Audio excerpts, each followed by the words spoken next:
பகவான் ஒளிமுகம் காண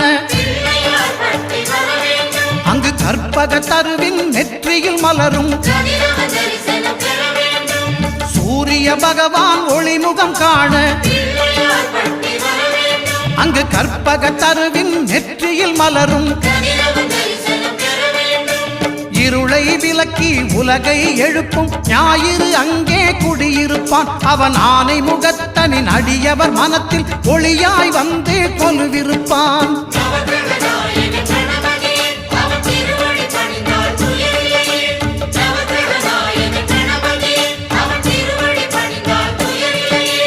ஒன்பது கோளும் ஒன்றாய் காண அங்கு கற்பகம் என்னும் கடவுளின் மெய்யில்